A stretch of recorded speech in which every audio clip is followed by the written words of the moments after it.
तो ये advance module का मल्टी करेक्ट ऑप्शन है। अगर light string is wrapped a cylinder of log of wood placed on the horizontal surface with its vertical axis pulled with the constant force F as shown in the figure. Friction is absent everywhere. Tension T increases with increase in theta. जब theta बढ़ेगा तो tension increase करेगा, क्या करेगा? तो देखो क्या, ये पूरी पूरी रस्सी मासलेस है, तो टेंशन टी इधर दिखाओ, ये टेंशन टी इधर दिखाओ, और फोर्स में लिखा हुआ है कि फोर्स कांस्टेंट फोर्स, ये फोर्स कांस्टेंट है। तो ये पूरी पूरी रस्सी मासलेस है ना, तो ये पॉइंट भी मासलेस है, इस पे नेट फोर्स 0 होना चाहिए।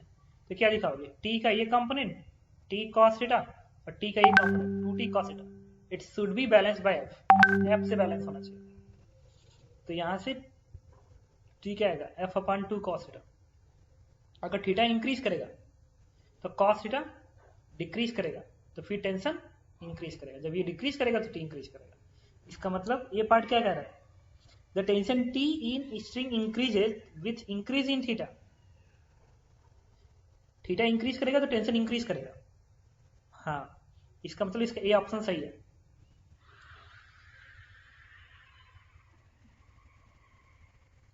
सी पार्ट टेंशन टी, एक सेकेंड, ठीक है, तो ये पार्ट सही हो गया। फिर अगला कह रहा है tension T is greater then F if theta is greater than pi by 3। अब कह रहा है टेंशन टी जो है वो एफ से बड़ा होगा। अच्छा, अगर टी एफ से बड़ा होगा तो इसकी वैल्यू यहां पे रख दो, इसे क्या आएगा? F 2 cos theta is greater then F. अब इससे तुम लिख सकते हो कि 1/2, इसको इधर भेज दो, is greater then cos theta. अच्छा, कॉस थीटा 1/2 से कम है, ये तभी संभव है जब जो थीटा होगा, थीटा 60 कम करना है ना, तो 60 से ज्यादा करना पड़ेगा।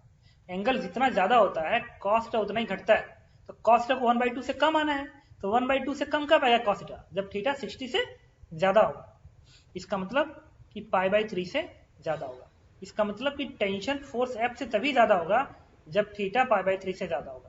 तो ये ऑप्शन में दिया हुआ है सी पार्ट में, तो सी पार्ट भी करेक्ट ऑप्शन हो गया। ठीक है,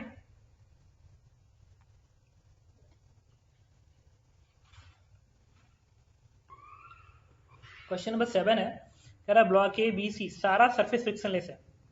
इसका ये पार्ट कह रहा है, इसका ये पार्ट कह रहा है the acceleration of A relative to the ground in negative Y direction. A का एक्सेलरेशन ग्राउंड फ्रेम में किधर होगा? ए की बड़ी बनाओ, एम जी नीचे करो दिखाओगे और एन किधर दिखाओगे? ऊपर करो। ए की बीडी में एम जी नीचे एन ऊपर, और कोई फोर्स है नहीं क्योंकि फ्रिक्शन नहीं है। इसका मतलब ग्राउंड फ्रेम में इस ब्लॉक का एक्सेलरेशन किधर होगा? नीचे को होगा, डाउनवर्ड, क्योंकि जब सिस्टम नीचे को भागेगा तो इसको ऐसे भागना पड़ेगा। और कैसे भागेगा? इस तरीके से ना, बी ऐसे जाएगा और ये ऐसे आएगा, ऐसे बी ऐसे जाएगा, ये ऐसे आएगा नीचे, क्योंकि फोर्स बता रहा है। इसका मतलब ये पार्ट सही करा है। Acceleration of A relative to the ground is negative Y direction. ठीक है, नेगेटिव वाई डायरेक्शन सही करा। B part the acceleration of A relative to the B, relative to the B. अच्छा, बी का एक्सेलरेशन बी के frame में, तो B की एबीडी बनाते हैं।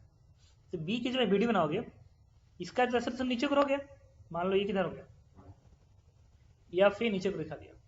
अब बी की जब एबीडी बनाओगे तो ये n1 ऊपर, तो ये n1 नीचे, इस इंक्लाइन से एक ऐसे आएगा n2। दूसरा इसका mg किधर आएगा?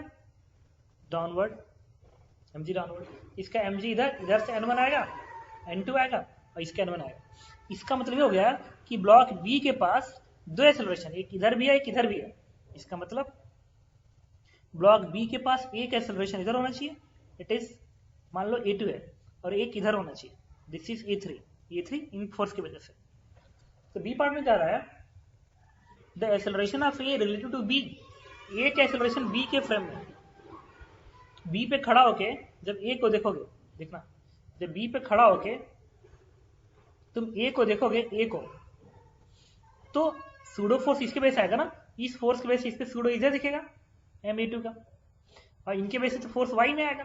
लेकिन अब बी तो रेस्ट में आ गया तुम्हारे फ्रेम से, बी तो रेस्ट में आ गया, और ये जो फोर्सेज हैं, ये जो रियल फोर्सेज हैं वो वर्टिकली रहेंगी। और इसके वजह से जो सूडो फोर्स आएगा वो भी वर्टिकल आएगा। हाँ, इसके वजह से सूडो फोर्स तुम्हारा इधर आएगा, तो बी के फ्रेम से इसके ऊपर सूडो फोर्स काम करेगा क्योंकि बी नॉन इनिशियल फ्रेम है। और इस ब्लॉक को अगर इस बी पे भागना है तो इस सरफेस के पैरेलल भागेगा, पैरेलल भागेगा तो किधर भागेगा, इधर भागेगा, नेगेटिव पॉजिटिव एक्सेलरेशन भागेगा। तो वो कह रहा है पॉजिटिव एक्सेलरेशन बी पार्ट भी सही कह रहा है, बी पार्ट भी, ए पार्ट भी करेक्ट ऑप्शन, बी पार्ट भी करेक्ट ऑप्शन, क्योंकि भागेगा पॉजिटिव एक्सेलरेशन किसके फ्रेम में, बी के रिस्पेक्ट में। C part, the horizontal acceleration of B related to the ground in negative acceleration, B का एक्सेलरेशन ग्राउंड फ्रेम में किधर होगा, देखो एक नेगेटिव एक्स में और एक नेगेटिव वाई में। तो वही कह रहा है कि हॉरिजॉन्टल एक्सेलरेशन बी का जो हॉरिजॉन्टल एक्सेलरेशन होगा वो नेगेटिव एक्सेलरेशन होगा। हाँ सही कह रहा है, सी पार्ट भी सही है। D part, the acceleration of B related to the ground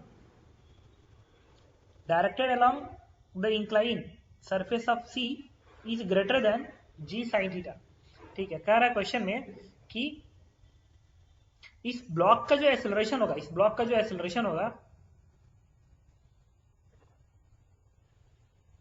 incline surface के डायरेक्शन में, इंक्लाइन सरफेस के डायरेक्शन में जो एक्सेलरेशन होगा वो जी साइन थीटा से ज्यादा होगा बी का एक्सेलरेशन। एकदम सही कह रहा है, क्यों, देखो ये तो 90 डिग्री है, अगर ये mg है, ये n1 नहीं होता तो mg का एक कंपोनेंट mg साइन थीटा आता, तो अगर mg साइन थीटा आ जाता तो इसका एक्सेलरेशन g साइन थीटा हो जाता, बट n1 भी तो आ गया ऊपर से, तो इधर का जो फोर्स आएगा वो mg साइन थीटा से ज्यादा हो जाएगा, mg sine theta plus n1 sine theta. जब इधर फोर्स बढ़ गया तो इधर का एक्सेलरेशन बढ़ जाएगा, मतलब इधर का जो एक्सेलरेशन अगर इसका a डैश है तो मैं डी पार्ट में क्या बोलूंगा कि a dash must be greater than G sine theta. ये भी सही ऑप्शन हो गया, इसके सारे ऑप्शन सही है। बात समझ में आई।